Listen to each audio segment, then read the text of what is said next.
নমস্কার, আমাদের YouTube channel গালভরা গপ্পে আপনাদের স্বাগত। বাংলা সাহিত্যের বিভিন্ন সময় সাহিত্যিকদের রচনা দিয়ে সাজানো আমাদের এই চ্যানেল। আজ আমাদের নিবেদন লেখক শরদিন্দু বন্দ্যোপাধ্যায়ের লেখা গল্প ভেন্ডেটা। সকল বয়সী শ্রোতার কথা ভেবে গল্পের ভাষাটি চলিত এবং কিছু পরিমার্জন করা হয়েছে। শুনতে থাকুন গল্পটি। কেমন লাগলো জানাবেন কমেন্ট করে। ভালো লাগলে লাইক করবেন, শেয়ার করবেন বন্ধুদের সাথে এবং চ্যানেলটি সাবস্ক্রাইব করতে ভুলবেন না। ৩০-৪০ বছর আগেকার কথা। ওল গোবিন্দ ঘোষ ও কুঞ্জ কুঞ্জর কর পাশাপাশি জমিদার ছিলেন। দুজনের নামই বিস্ময়কর। আসল কথা হলো ওল গোবিন্দ বাবু ছিলেন ওলাইচণ্ডীর বরপুত্র এবং কুঞ্জ কুঞ্জর বাবু শাক্ত ভাবাপন্ন বৈষ্ণব বংশের সন্তান। ৪ পুরুষ ধরে দুই বংশে ঝগড়া চলছিল। প্রায় ১০০ বছর আগে কুঞ্জ কুঞ্জরের বৃদ্ধ পিতামহ ওল গোবিন্দের বৃদ্ধ পিতামহের ছেলের বিয়ের বৌভাত উপলক্ষে নিমন্ত্রণ রক্ষা করতে এসে নববধূকে দেখে প্রশংসাচ্ছলে বলেছিলেন, ছেলের কথা কিছু বলবো না, বাপ কা বেটা, কিন্তু ভাইয়া বউ হয়েছে যেন মুক্তোর মালা। রসিকতাটা বুঝতে বরপক্ষের একটু দেরি হয়েছিল। সেই ফাঁকে রসিক ব্যক্তিটি নিজের জমিদারিতে ফিরে গিয়েছিলেন। তারপর থেকেই পুরুষানুক্রমে ঝগড়া চলে আসছে। বর্তমানে ওল গোবিন্দের সাথে আদালতে ছাড়া কুঞ্জ কুঞ্জরের দেখা সাক্ষাৎ হয় না, তাও কালে ভদ্রে। কিন্তু দেখা হলেই যুদ্ধরত ষাঁড়ের মতো দুজনেই ঘোর গর্জন করতেন। সঙ্গী ও শুভানুধ্যায়ীরা দুজনকে দূরে রাখত, কিন্তু বিধির বিধান খণ্ডাবে কে? ওল গোবিন্দ একবার দেওঘরে একটা বাড়ি কিনলেন। বাড়ির চারদিকে প্রকাণ্ড বাগান, পাঁচিলে ঘেরা। বাগানে ইউক্যালিপটাস, ঝাউ, পেঁপে, কলা, নানাবিধ গাছ। ওল গোবিন্দ সপরিবারে একদিন হেমন্তকালে নতুন কেনা বাড়িতে এসে উঠলেন। তার ভারী বাগানের শখ।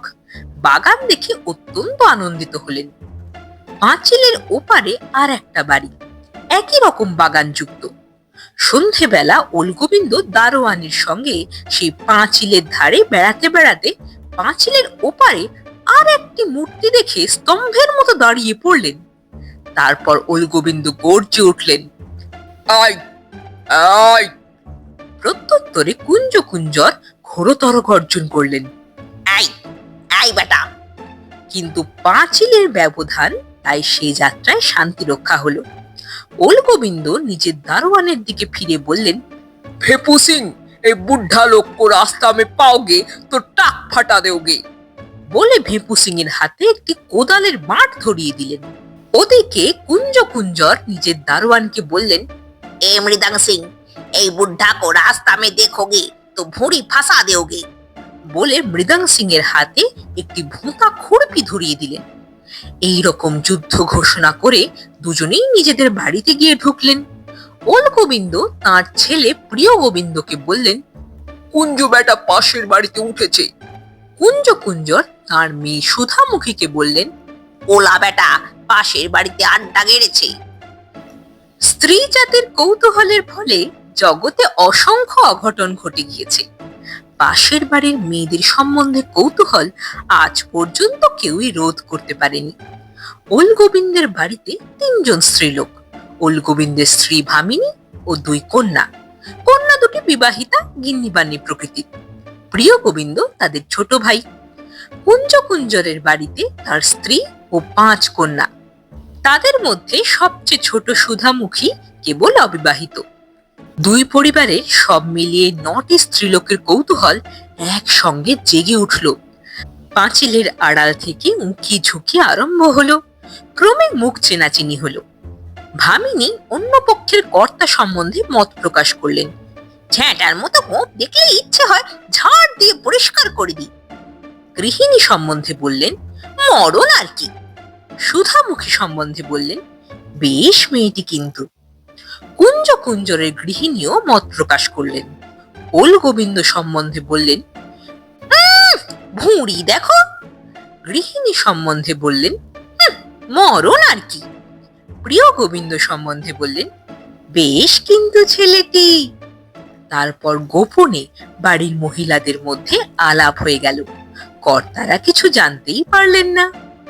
কেউ যদি মনে করে নারীরা স্বামীর শত্রুকে নিজের শত্রু বলে ঘৃণা করে, তবে তারা কিছুই জানেন না। হিন্দু নারী স্বামীর সাথে চিতায় সহমরণে যেতে প্রস্তুত, কিন্তু শত্রুপক্ষের নারীদের সাথে গোপনে ভাব করার বেলায় তাদের নীতি সম্পূর্ণ আলাদা। আর এই জন্যই কবি ভর্তৃহরি বলেছেন, কি বলেছেন এখন মনে পড়ছে না, তবে প্রশংসা সূচক কিছুই নয়। ওদিকে কর্তারা পরস্পরকে জব্দ করার মতলব বাঁটছেন। উকিল মোক্তার হাতের কাছে নেই, তাই মোকদ্দমা করবার সুবিধা হলো না। দুজনেই অনন্য পায় হয়ে ভাবতে লাগলেন। জগতে একটা আশ্চর্য ব্যাপার দেখা যায়, শত্রুর কথা অষ্টপ্রহর ভাবতে ভাবতে চিন্তাধারাও সেই রকমই হয়ে যায়। তাই পরস্পরের অনিষ্ট চিন্তা করতে করতে উলগোবিন্দ কুঞ্জকুঞ্জর একই সময় একই সংকল্পে এলেন, গাছ বাগান নির্মূল করে দাও। চিন্তাকে কাজে পরিণত করতে গিয়ে দেখা গেল উলগোবিন্দ এগিয়ে আছেন। তার অবশ্য কিছু কারণ ছিল। প্রথমত, উলগোবিন্দ পুত্রবান, তাই তাঁর তেজ বেশি। কুঞ্জকুঞ্জর উপর্যুপুরি 5টি কন্যার পিতা। দ্বিতীয় কথা, উলগোবিন্দকে শত্রু দমনের কাজে সাহায্য করবার জন্য তার সাবালক পুত্র ছিল, কুঞ্জকুঞ্জরের তা ছিল না। ফলে একদিন গভীর রাতে উলগোবিন্দ সাবালক পুত্রের হাতে একটা কাটারি দিয়ে বললেন, ঝাউ গাছগুলো একে একে সবার করে দিবি, একটাও রাখবি না। কর্তব্যপরায়ণ পুত্র তার পিতার আজ্ঞা শিরোধার্য করে কাটারি হাতে চলে গেল। প্রিয় গোবিন্দকে দেখে ক্যাসাবিয়াঙ্কার কথা মনে পড়ে, কর্তব্যে কঠোর। The boy stood on the burning deck. পরদিন সকালে কুঞ্জকুঞ্জর দেখলেন তার ঝাউ গাছগুলো কাত হয়ে শুয়ে আছে। তার গোঁফ ঝাউয়ের মতোই কণ্টকিত হয়ে উঠল। মাথায় চুল ছিল না বলে কিছু কণ্টকিত হতে পারল না। তিনি চলমান ইঞ্জিনের মতো শব্দ করতে লাগলেন। তারপর দারোয়ানকে ডেকে বললেন, মৃদাং সিং, দেখতা ক্যা? মৃদাং সিং বলল, হুজুর। কুঞ্জকুঞ্জর বললেন, ও বুদ্ধা কিয়া? अलबत, बेशक। हम भी बुड्ढा को देख लेंगे। মৃদাং সিং বলল, তাবেদার মজুদ হ্যায়। কুঞ্জকুঞ্জর ভাবলেন মৃদাং সিংকে দিয়েই প্রতিশোধ নেবেন, কিন্তু কিছুক্ষণ বিবেচনার পর দেখলেন তা উচিত হবে না। চাকরকে দিয়ে বেআইনি কাজ করানো মানে সাক্ষী তৈরি করা, তাতে বাবা কাজ নেই, যা করবার তিনি নিজেই করবেন। উলগোবিন্দ সে রাতে দারুণ সুখে নিদ্রা গেলেন। সকালে উঠে দেখলেন তার কলার বাগান কুঞ্জকুঞ্জর একেবারে তছনছ করে গেছে। কলা গাছগুলো উরুস্তম্ভের মতো পাশাপাশি পড়ে আছে। পদ্মাবতী চরণচারণ চক্রবর্তী শ্রী জয়দেব কবি এই দৃশ্য দেখলে হয়তো একটা নতুন কাব্য লিখে ফেলতেন, কিন্তু উলগোবিন্দের চোখ দুটো লাট্টুর মতো বনবন করে ঘুরতে লাগলো। তিনিও চলমান ইঞ্জিনের মতো শব্দ করতে লাগলেন। তারপর বাড়ির ভেতর থেকে বন্দুক এনে দমাদম আকাশ লক্ষ্য করে ছুঁড়তে লাগলেন। কুঞ্জকুঞ্জরও হটবার পাত্র নন, তিনিও বন্দুক এনে আকাশ লক্ষ্য করে ছুঁড়লেন। ঘোর যুদ্ধ চলল, কিন্তু হতাহতের সংখ্যা শূন্যই রইল। বিক্রম প্রকাশ করে দুজনে আবার চিন্তা করতে বসলেন। ওদিকে স্ত্রী মহলে কি ব্যাপার চলছে কেউই জানতে পারলেন না।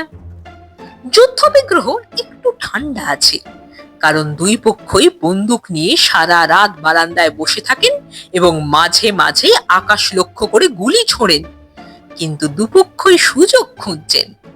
উলগোবিন্দের লক্ষ্য কুঞ্জকুঞ্জরের ফুল দেওয়া শিউলি গাছটার উপর। কুঞ্জকুঞ্জরের নজর উলগোবিন্দের কৃষ্ণাঙ্গী তরুণীর মতো ইউক্যালিপটাস গাছটার উপর।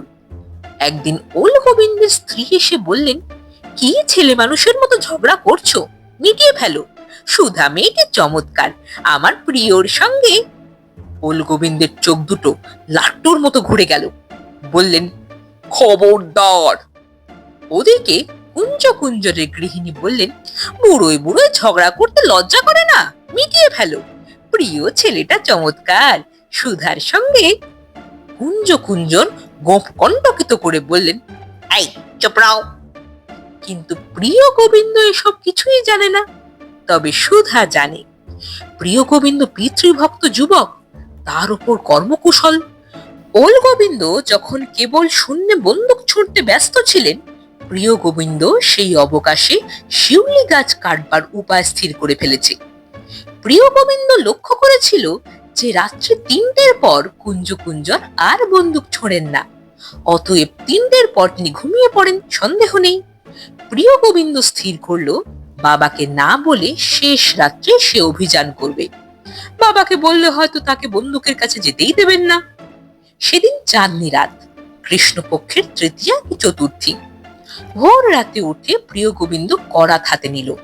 তারপর নিঃশব্দে পাঁচিল ডিঙিয়ে কুঞ্জ কুঞ্জরের বাগানে ঢুকে পড়ল। জ্যোৎস্না ফিনফিন করছে, কেউ কোথাও নেই। প্রিয় গোবিন্দ পা টিপে টিপে শিউলি গাছের দিকে এগোলো। শিউলি তলায় গিয়ে দেখলো একটা মেয়ে ফুল কুড়োচ্ছে। প্রিয় গোবিন্দ পালানোর চেষ্টা করলো, কিন্তু পালাবার সুবিধা হলো না। সুধাও তাকে দেখে ফেলেছিল এবং চিনতে পেরেছিল। প্রিয় গোবিন্দ সুধাকে আগে দেখেনি। আমাদের দেশের পুরুষেরা স্ত্রীলোক দেখলে উঁকি ঝুঁকি মারে, এমন একটা অপবাদ আছে। মেয়েদের সম্বন্ধে কোনো অপবাদ নেই। অথচ ত্রস্ত সুধা জিজ্ঞেস করলো, কি চাই? প্রিয় গোবিন্দ করাত পিছনে লুকোলো, বলল, ইয়ে কিছু না। সুধা বলল, তুমি তুমি আমার শিউলি গাছ কাটতে এসেছো? বলে কেঁদে ফেলল। প্রিয় গোবিন্দ স্তম্ভিত হয়ে বলল, মানে এ গাছ কার? আমার। মানে তুমি কে? এ গাছ তো কুঞ্জর বাবুর। আমি তার ছোট মেয়ে, আমার নাম সুধা। ও মানে তা বেশ তো।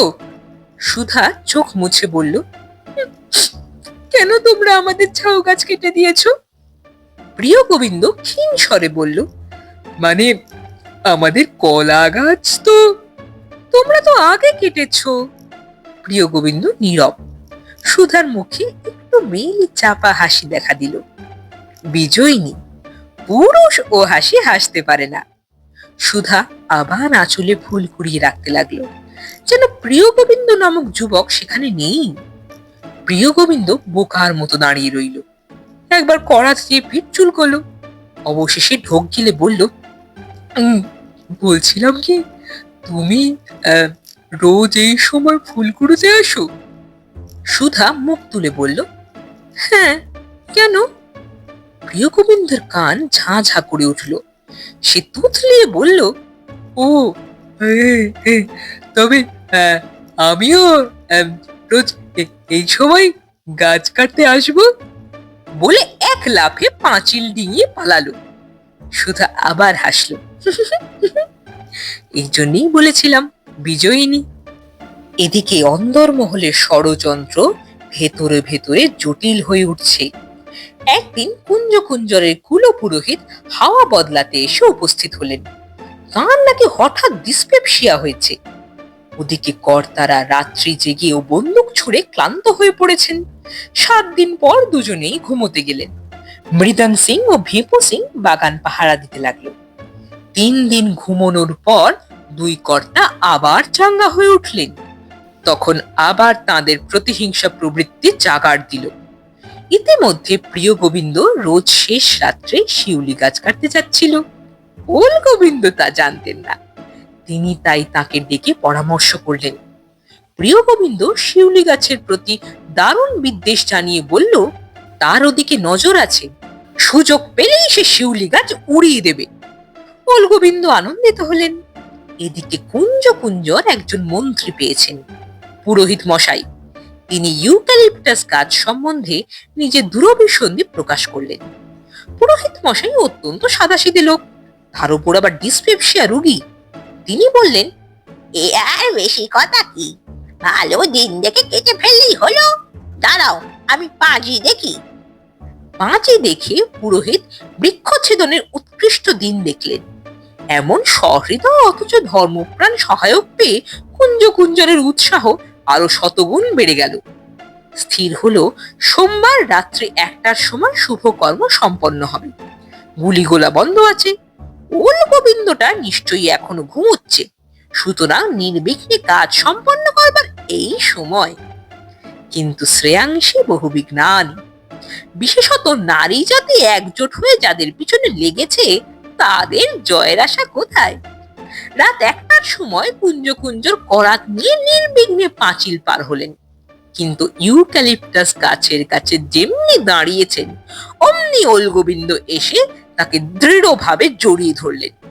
কুঞ্জ কুঞ্জর করাত দিয়ে তার কান কেটে নেবার চেষ্টা করলেন, কিন্তু সফল হলেন না। ভেপো সিং দারোয়ান তাকে পিছন থেকে চাপটে ধরল। এইভাবে বুকে পিঠে জাপটে ধরা অবস্থায় কুঞ্জ কুঞ্জর বাড়ির মধ্যে বসে পড়লেন। তাকে একটি চেয়ারে বসিয়ে তার পায়ে দড়ি বেঁধে দড়ির অন্য প্রান্ত নিজের হাতে নিয়ে ওল গোবিন্দ আর একটা চেয়ারে বসলেন। বন্দুক তার কোলের ওপর রইল। দুজনে পরস্পরের মুখের দিকে তাকালেন। যার চোখের ঠোকাঠুকিতে একটা বিস্ফোরক অগ্নুৎপাত হয়ে গেল না, সেটাই আশ্চর্য। ওল গোবিন্দ চোখ পাকিয়ে বললেন, Hey! Oi! Budinana of the bronchitis into the gulguli of the chutney kebab. Terekete dinda, gichta gijang. তার ভুঁড়িখানা জীবন্ত ফুটবলের মতো লাফাতে লাগলো। কুঞ্জ কুঞ্জর কিছুই বললেন না। ওল গোবিন্দ তখন একটু প্রকৃতিস্থ হয়ে ভেপো সিংকে বললেন, এই প্রিয়কে ডাক। প্রিয় আসিল। ওল গোবিন্দ গর্জন করে বললেন, প্রিয় শিউলি গাছ। ক্যাসা বিয়াঙ্কা তৎক্ষণাৎ পিতৃ আজ্ঞা পালন করতে ছুটল। 15 মিনিট কেটে গেল। ওল গোবিন্দ 2 মিনিট অন্তর ফুটবল নাচিয়ে হাসতে লাগলেন। তারপর ওল গোবিন্দ বললেন, भेपू सिंह थाना में खबर दो, चुट्टा को जेल में भेजेंगे। যা হুকুম। বলে ভেপু সিং চলে গেল। আরো 15 মিনিট গেল। ওল গোবিন্দ আগের মতোই 2 মিনিট অন্তর হাসতে লাগলেন।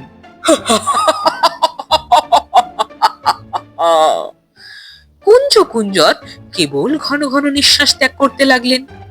হঠাৎ দুজনের কানে দূর থেকে একটা শব্দ এলো।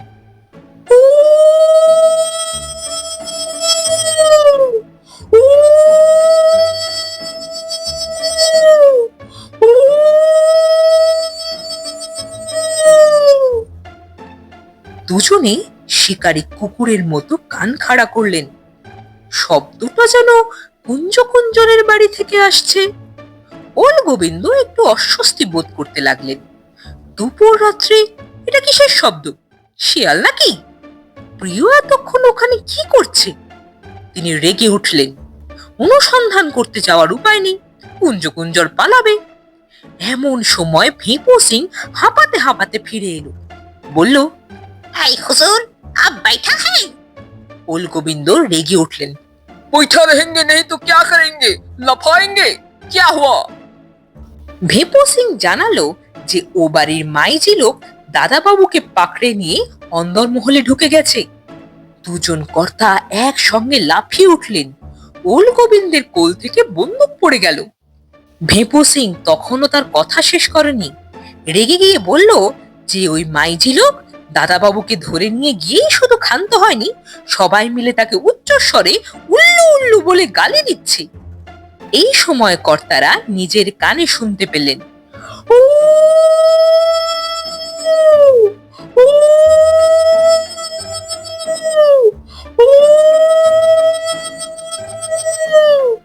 দুজনেই পরস্পরের মুখের দিকে চাইলেন। তারপর যেন একই যন্ত্রের দ্বারা চালিত হয়ে দৌড়তে আরম্ভ করলেন। কুঞ্জ কুঞ্জরের পায়ের দড়ি অজ্ঞাতসারেই ওল গোবিন্দের হাতে ধরা রইল। তাঁরা যখন ঘটনাস্থলে পৌঁছলেন তখন ডিসপেপসিয়া রোগাক্রান্ত পুরোহিত মশাই শুভকর্ম শেষ করেছেন। দুইবারই গৃহিণী উপস্থিত ছিলেন। কর্তাদের মূর্তি দেখে তাঁরা পরস্পরের গায়ে হেসে ঢলে পড়লেন। বললেন, মরে যাই, বুড়োদের রকম দেখো না, যেন সং। শুনছিলেন লেখক শরদিন্দু বন্দ্যোপাধ্যায়ের লেখা গল্প ভেন্ডেটা। কেমন লাগলো গল্পটি? জানাবেন কমেন্ট করে। ভালো লাগলে লাইক করবেন, শেয়ার করবেন বন্ধুদের সাথে ও চ্যানেলটা সাবস্ক্রাইব করবার অনুরোধ রইল। তাহলে অপেক্ষা থাক পরবর্তী গল্পের জন্য।